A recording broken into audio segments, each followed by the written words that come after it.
Good morning students class 12 এর ছাত্রছাত্রীরা তোমরা দেখো এর আগের দিন আমি 3 কোশ্চেন্স নিয়ে আলোচনা করছিলাম প্রায় শেষের দিকে আমরা এসে পৌঁছে গেছি তো আগের দিন পর্যন্ত আমরা যে জায়গায় এসে থেমেছিলাম দেখো পেজ নাম্বার 57 অর্থাৎ লাস্ট পেজ 3 কোশ্চেন্স এর লাস্ট পেজ নাম্বার 57 সেখানে দেখো মাঝামাঝি জায়গায় আমরা থেমে আছি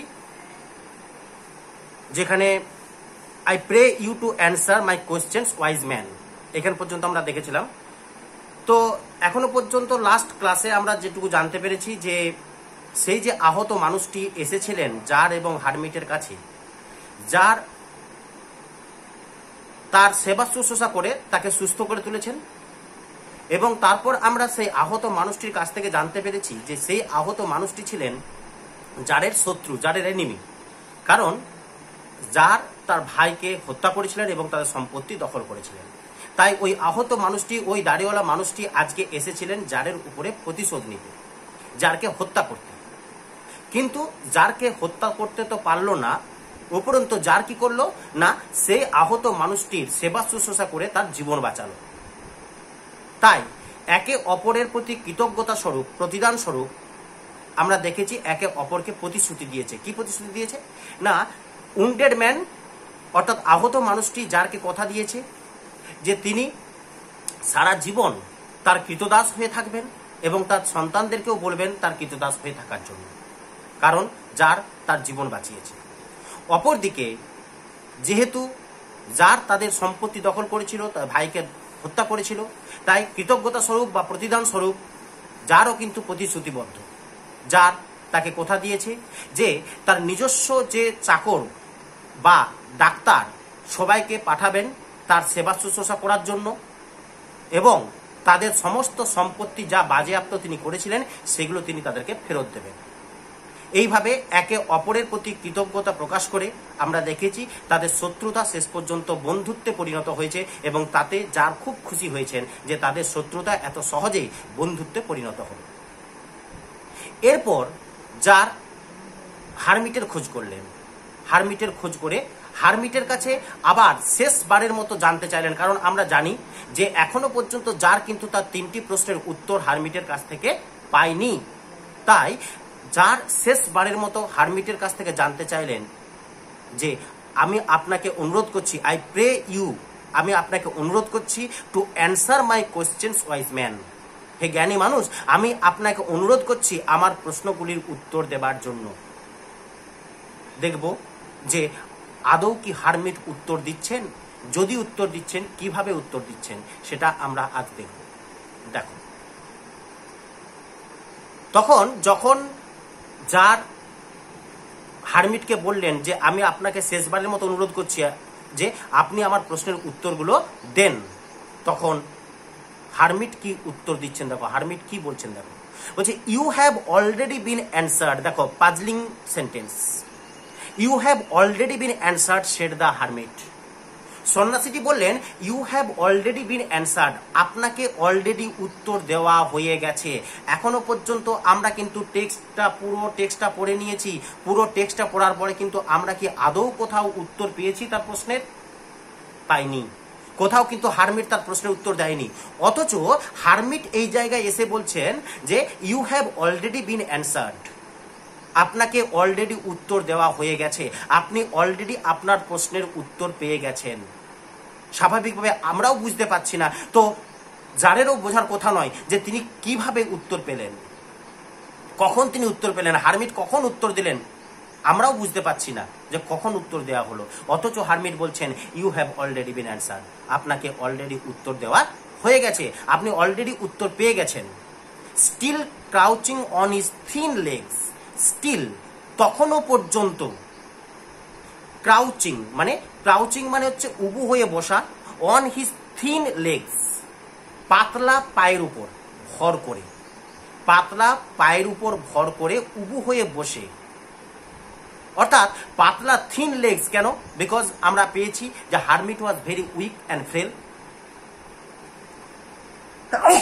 সরি তো hermit was very weak and frail hermit খুব রোগা পাতলা ছিল খুব দুর্বল ছিল স্বাভাবিকভাবে তার পাগুলো কি ছিল খুব থিন খুব পাতলা তাহলে সেই রোগা পাতলা পায়ের উপর তখনও পর্যন্ত উবু হয়ে ভর করে and looking up at the czar, এবং জারের দিকে উপর দিকে এইভাবে তাকিয়ে। তাহলে পায়ের উপর ভর করে উবু হয়ে বসেছিলেন, উবু হয়ে বসে জাস্ট মুখটাকে এইভাবে জারের দিকে তাকালেন, মুখটা জারের দিকে করে তাকে উত্তর দিলেন। হু স্টুড বিফোর হিম, হু মিনস যিনি, যিনি মানে কে, যার, স্টুড দাঁড়িয়েছিলেন, বিফোর হিম তার সামনে, তার সামনে মিনস হারমিটের সামনে যার তখন দাঁড়িয়ে আছেন, হারমিটের সামনে যার দাঁড়িয়ে আছেন, হারমিট তখন হাঁটুর উপরে ভর করে, পায়ের উপরে ভর করে তার দিকে তাকিয়ে তাকে বললেন, you have already been answered, আপনাকে অলরেডি উত্তর দেওয়া হয়ে গেছে। তখন জার বলছেন, how answered, what do you mean, asked the jar.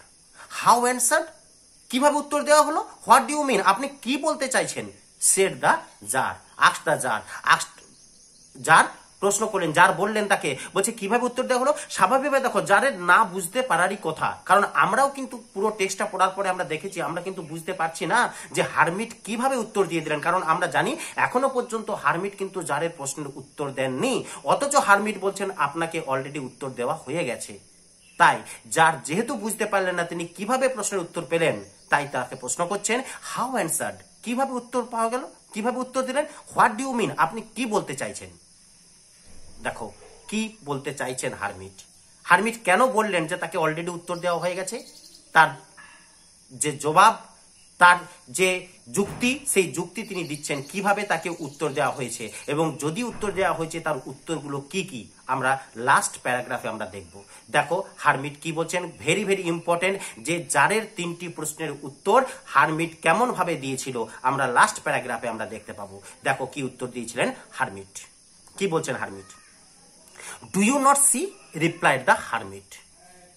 Hermit উত্তর দিলেন, অর্থাৎ সন্ন্যাসীটি উত্তর দিলেন, রিপ্লাইড মিনস উত্তর দেওয়া, তাহলে রিপ্লাইড দ্য হারমিট, হারমিটটি উত্তর দিলেন, ডু ইউ নট সি, কেন আপনি দেখতে পাচ্ছেন না, আপনি দেখতে পেলেন না। If you had not pitied my weakness, যদি আপনি আমার দুর্বলতার করুণা না করতেন। If you had not pitied, pitied মানে হচ্ছে করুণা করা, যদি আপনি করুণা না করতেন, মাই উইকনেস আমার দুর্বলতার, ইয়েস্টারডে গতকাল, অর্থাৎ গতকাল আমার দুর্বলতার যদি আপনি করুণা না করতেন। আমরা জানি যে গতকাল কি হয়েছিল না, the hermit was digging in front of his হাট, হারমিট কি করছিল, তার মাটি, তার বাড়ির সামনে, তার কুঠিরের সামনে মাটি খুঁড়ছিল। And he was very weak, he was very tired, hermit was very weak and tired, খুব দুর্বল হয়ে পড়েছিলেন, খুব ক্লান্ত হয়ে পড়েছিলেন। At that moment the tsar help the hermit, tsar তাকে সাহায্য করছিলেন কিভাবে, বাই ডিগিং দ্য গ্রাউন্ড, মাটি খুঁড়ে, অর্থাৎ জার হারমিটকে বলেছিলেন যে আমাকে দেন, আমি আপনার হয়ে কিছুক্ষণ কাজ করে দিচ্ছি, কারণ আপনি খুব ক্লান্ত হয়ে গেছেন। তাই হারমিট আজকে বলছেন যে আপনি যদি আমার দুর্বলতার গতকাল যদি আপনি আমার দুর্বলতার করুণা না করতেন, অর্থাৎ আমার দুর্বলতাকে যদি আপনি করুণা না করতেন, করুণা না করে যদি আপনি আমার মাটিটা খুঁড়ে না দিতেন, করুণা করে যদি আমার মাটিটাকে খুঁড়ে না দিতেন, and had not dug those beds for me, যদি আপনি আমার ওই মাটিটি খুঁড়ে না দিতেন, গতকাল যদি আপনি আমার দুর্বলতার করুণা না করতেন এবং আমার মাটিটা খুঁড়ে না দিতেন, but had gone your way, যদি আপনি আপনার পথে ফিরে যেতেন। গতকাল এসেছিলেন যার প্রশ্নের উত্তর জানতে, ধরো হারমিট কোনো উত্তর দিলেন না, যার সোজাসুজি যখন উত্তর পেলেন না, যার যদি ফিরে চলে যেতেন উত্তরগুলি না পাওয়ার পর, যদি তাকে করুণা না করতেন, যদি তার মাটিটা খুঁড়ে না দিতেন, তাহলে কি হতো না, যার তার পথে ফিরে যেতেন, and that man would have attacked you, তাহলে ওই মানুষটি, who's that man, the wounded man, the wounded man, ওই আহত মানুষটি, অর্থাৎ ওই দাড়িওয়ালা মানুষটা, উড হ্যাভ অ্যাটাকড ইউ, হয়তো আপনাকে অ্যাটাক করত, আপনাকে আক্রমণ করত, and you would have repented, আর তখন আপনি অনুশোচনা করতেন, রিপেন্টেড মিনস অনুশোচনা করা, ইউ উড হ্যাভ রিপেন্টেড, আপনি হয়তো অনুশোচনা করতেন, for not having stayed with me, আমার সঙ্গে না থাকার জন্য তখন আপনি হয়তো করুণা করতেন। কেন না, কারণ দেখো যদি গতকাল তিনি তার দুর্বলতার করুণা না করতেন, যদি তিনি তার হয়ে মাটিটা খুঁড়ে না দিতেন, তাহলে যার ওই মুহূর্তে কিন্তু বাড়ি ফিরে যেতেন। আর বাড়ি ফিরে গেলেই ওই দাড়িওয়ালা মানুষটি, ওই স্ট্রেঞ্জ ম্যানটি তাকে কি করতেন, অ্যাটাক করতেন, তাকে আক্রমণ করতেন। আর তখন হয়তো জারকে তার প্রাণ হারাতে হতো। আর তখন কি হতো না, তখন জারকে অনুশোচনা করতে হতো এই হারমিটের সঙ্গে না থাকার জন্য। কারণ তিনি বুঝতে পারতেন যে যদি আমি এখন এই মুহূর্তে যদি না ফিরে আসতাম, হয়তো বা আমি হত্যা হতাম না এই মানুষটার দ্বারা আমি অ্যাটাক হতাম না। তখন তিনি কি করতেন, তিনি অনুশোচনা করতেন। তাহলে হারমিট বলছেন, যদি আপনি আমাকে করুণা না করে যদি মাটি না খুঁড়তেন এবং যদি আপনি চলে যেতেন, তাহলে আপনাকে ওই মানুষটি অ্যাটাক করতেন এবং আপনি তখন আমার সঙ্গে না থাকার জন্য অনুশোচনা করতেন। আর তাই দেখো এরপর তিনি সিদ্ধান্ত টানছেন। এটা গেল ঘটনা, যে গতকাল কি ঘটনা ঘটেছে, তার ফলস্বরূপ সিদ্ধান্ত কি বলছেন দেখো। দ্য মোস্ট ইম্পর্টেন্ট টাইম, তাই সব থেকে গুরুত্বপূর্ণ সময় ওয়াজ হোয়েন, সেটা হলো যখন you are digging the beds, যখন আপনি মাটিটা খুঁড়ছিলেন, সেটাই হচ্ছে আপনার জীবনের সব থেকে গুরুত্বপূর্ণ সময়। কেন? কারণ ওইটাই হচ্ছে তার জীবনের গুরুত্বপূর্ণ সময় যখন তিনি মাটিটা খুঁড়ছিলেন। কারণ ওই সময় যদি তিনি মাটিটা না করতেন, তাহলে তিনি কিন্তু ওই মানুষটার দ্বারা অ্যাটাক হতেন, তার জীবন যেতে পারত। তাই তিনি বলছেন যে আপনার জীবনের সব থেকে গুরুত্বপূর্ণ সময় হলো যখন আপনি মাটিটা খুঁড়ছিলেন। And I was the most important man, ওই মুহূর্তে আমি হলাম আপনার জীবনের সব থেকে গুরুত্বপূর্ণ ব্যক্তি, কারণ আপনি আমার উপকার করছিলেন। আর তাই আপনার জীবন বাঁচল। যেহেতু আপনি আমার উপকার করছিলেন, তাহলে ওই মুহূর্তে আমি হচ্ছে আপনার কাছে সব থেকে গুরুত্বপূর্ণ ব্যক্তি, কারণ আমার জন্যই আপনার জীবনটা বাঁচল। And to do me good, এবং আমার উপকার করা, আমার ভালো করা বা আমার উপকার করাটা was your most important business, সেটা হলো আপনার সব থেকে গুরুত্বপূর্ণ কাজ। তাহলে দেখো জারের যে তিনটে প্রশ্ন ছিল, অর্থাৎ what was the right time for an action, একটা কাজের সঠিক সময় কোনটা, সেখানে যার উত্তর হারমিট উত্তর দিলেন যে তার জীবনে গুরুত্বপূর্ণ সময় হচ্ছে যখন তিনি মাটি খুঁড়ছিলেন।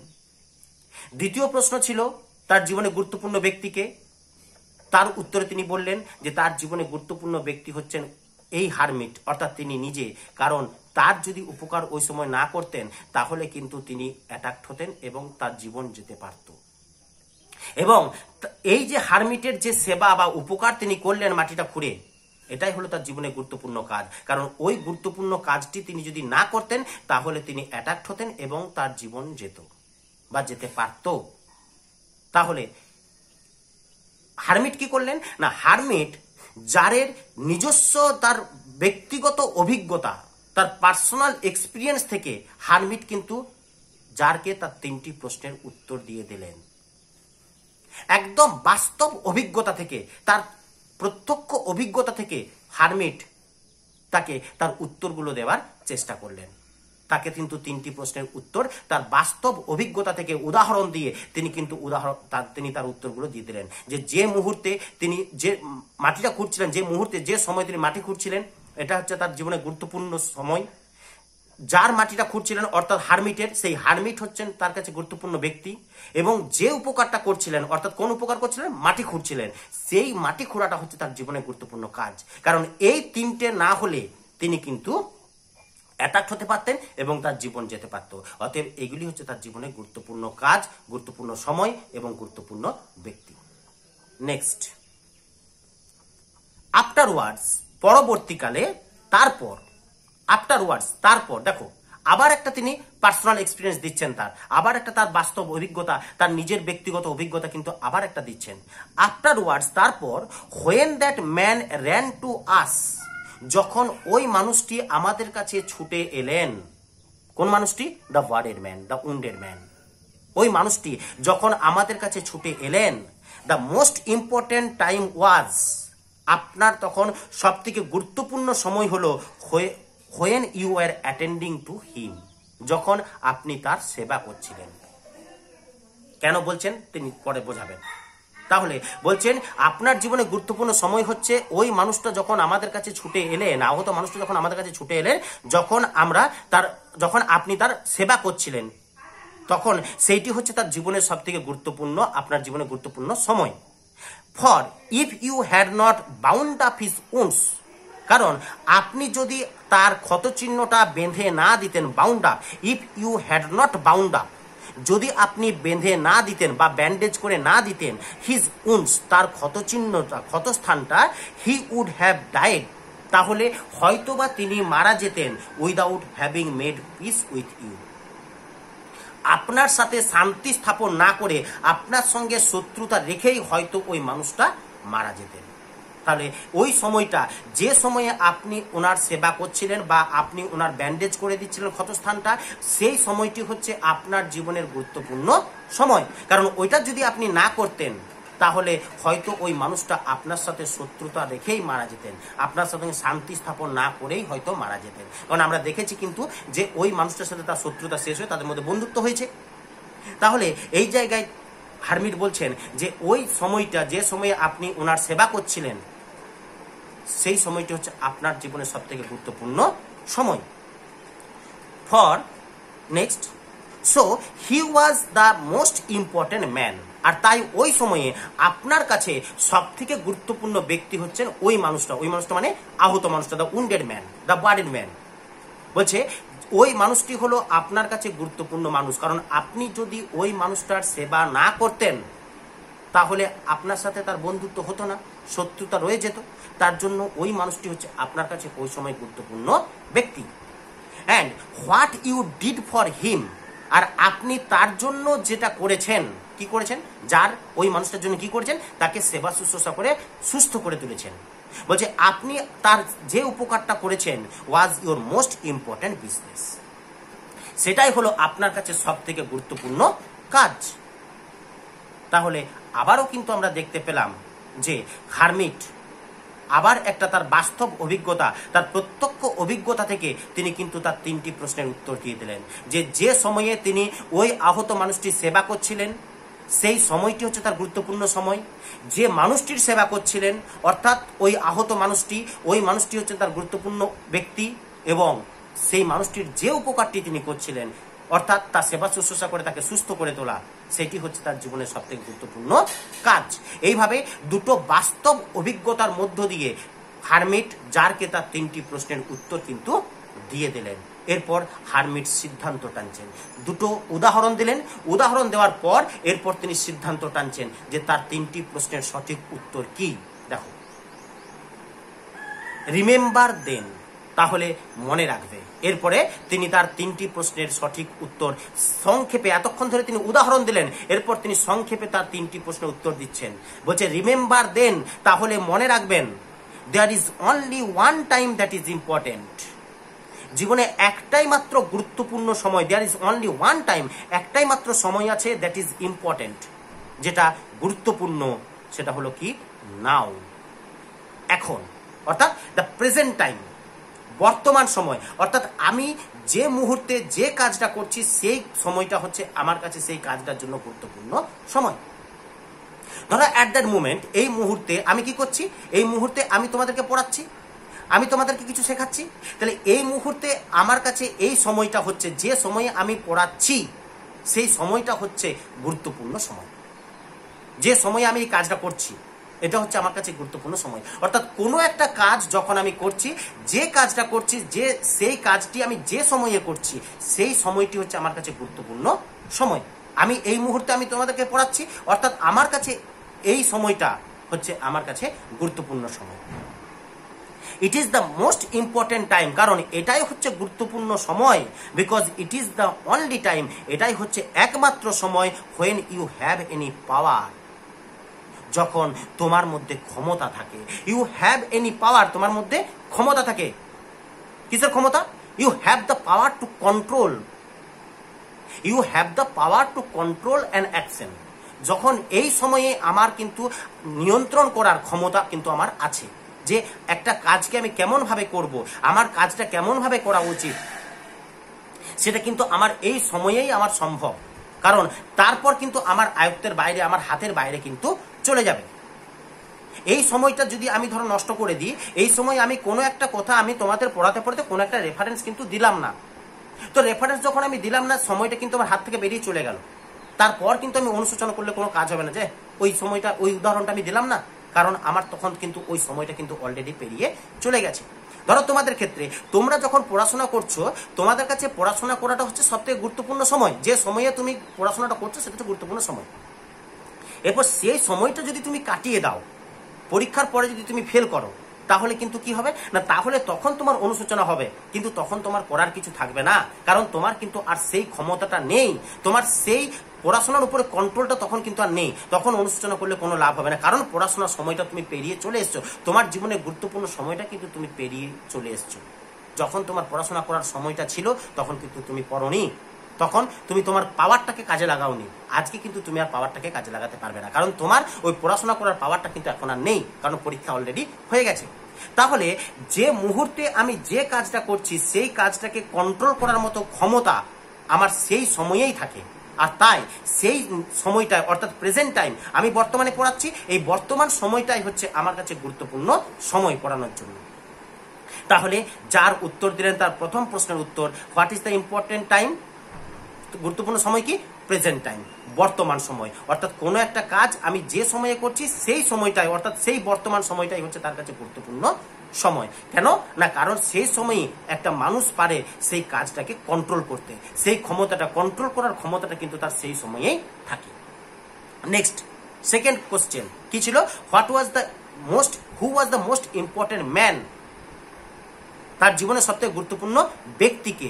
দেখো তার উত্তর কি দিচ্ছেন, the most necessary man is he, তোমার জীবনের সবথেকে গুরুত্বপূর্ণ ব্যক্তি হচ্ছেন তিনি,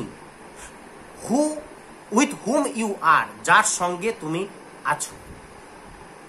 বর্তমানে তুমি যে সময়টা তোমার গুরুত্বপূর্ণ সময়, অর্থাৎ বর্তমান সময়, এই বর্তমান সময়ে আমি যাদের সঙ্গে আছি, ধরো এই বর্তমান সময়ে আমি কাদের সঙ্গে আছি, তোমাদের সঙ্গে, তোমাদেরকে পড়াচ্ছি, তাহলে আমার কাছে কিন্তু এই মুহূর্তে গুরুত্বপূর্ণ ব্যক্তি হচ্ছে তোমরা, কারণ আমি এই মুহূর্তে তোমাদের উপকার করছি বা তোমাদেরকে আমি পড়াচ্ছি। তাহলে এই মুহূর্তে বর্তমান সময়ে আমি যে কাজটা করছি, যাদের জন্য করছি, তারা হচ্ছে আমার জীবনে গুরুত্বপূর্ণ ব্যক্তি। অর্থাৎ বর্তমান সময়ে তুমি যে ব্যক্তির সঙ্গে আছো সেই ব্যক্তি হচ্ছে তোমার জীবনে গুরুত্বপূর্ণ ব্যক্তি। কারণ নো ওয়ান নোজ, কারণ কেউ জানে না, whether he will ever have dealing with anyone else, কারণ আর ভবিষ্যতে কারোর সঙ্গে তোমার সাক্ষাৎ হবে কিনা, ডিলিংস হবে কিনা, কারোর সঙ্গে কোনো যোগাযোগ হবে কিনা, কারণ সেটা কেউ জানে না। তাহলে ধরো যে আজকে আমি কোনো একটা মানুষের এই মুহূর্তে আমি উপকার করছি, আমি সেই উপকারটা ধরো আমি করলাম না, কারণ আমি ভাবলাম যে না, আমি এনাকে এই 10 টাকাটা দেবো না, এই মানুষটা খেতে পাচ্ছে না, অভাবী, আমি তাকে 10 টাকা বা 20 টাকা